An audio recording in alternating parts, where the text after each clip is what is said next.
साथियों नमस्कार। कृषि बाजार भरतपुर से मैं हरपाल सिंह। साथियों चर्चा करेंगे सरसों, सोयाबीन और खाद्य तेल बाजार के विषय में, क्योंकि जिस प्रकार का वातावरण फिलहाल के दौर में बाजार के अंदर देखा जा रहा है, यानी कि स्टेबिलिटी के साथ सेंटीमेंट मजबूत बने हुए हैं, लेकिन उसके बावजूद भी बाजार एक स्टेबल स्थिति में आकर के टिक गया है और सबकी नज़रें भारत सरकार के ऊपर लगी हुई हैं कि भारत सरकार खाद्य तेल और तिलहन उत्पाद को बढ़ावा देने के लिए किस प्रकार के निर्णय लेने जा रही है। बाजार में सर्वाधिक जो चर्चा है या अफवाह कहें उसको ड्यूटी बढ़ाई जाने की है कि आयातित खाद्य तेलों पर ड्यूटी बढ़ाई जा सकती है, लेकिन उसके बावजूद भी सरकार के पास कई विकल्प खुले हुए हैं। जिस प्रकार से भावांतर योजना है, वायदा कारोबार है, डीओसी पर सब्सिडी है, इस प्रकार के अनेक उपाय भारत सरकार के पास मौजूद हैं, क्योंकि भारत सरकार चाहती है कि उपभोक्ता को तेल सस्ता मिले और किसान को उसका वाजिब मूल्य यानी कि समर्थन मूल्य मिल सके। इसके लिए किस प्रकार की स्थितियों के बारे में चर्चाएं चल रही हैं और हाई लेवल कमेटी में इस पर विचार भी किए जा रहे हैं और इसके परिणाम भी जल्द आने की संभावनाएं बाजारों के अंदर व्यक्त की जा रही है। साथियों निश्चित तौर से सरसों, सोयाबीन,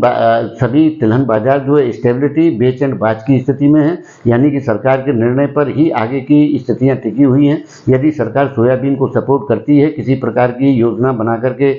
धरातल पर लाती है, तो उसका असर अन्य खाद्य तेल बाजार पर भी देखने को मिलेगा, जिसके चलते आगामी दौर के अंदर अच्छे सुधार या तेजी के रुख देखने को मिल सकते हैं। लेकिन सारी जो स्थितियां हैं वो अब सरकार के ऊपर आकर के टिक गई हैं कि सरकार क्या निर्णय और किस प्रकार का निर्णय लेती है और उसके उसी प्रकार के असर बाजारों के अंदर देखने को मिलेंगे। लेकिन साथियों जिस प्रकार की नरमी या गिरावट वाली स्थितियों के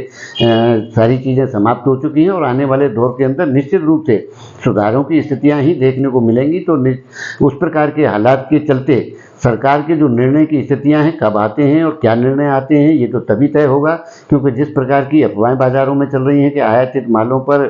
15% तक ड्यूटी लगाई जा सकती है, ऑल इन पे ये हो सकता है, रिफाइन पर ये हो सकता है, अभी चर्चाओं के या मतलब उम्मीदों के ऊपर ही आधारित सारी चीज़ें चल रही हैं। लेकिन धरातल पर उनके परिणाम तभी आएंगे जब सरकार की स्थितियां स्पष्ट होंगी। तो साथियों उम्मीद करते हैं कि सरकार जल्दी ही कोई निर्णय लेगी और उसके असर बाजारों में भी देखने को मिलेंगे, ऐसी संभावनाएं बनती हुई प्रतीत होती हैं। तो साथियों आपको हमारी राय कैसी लगती है, कमेंट माध्यम से आप अपनी राय दे सकते हैं। तब तक के लिए धन्यवाद।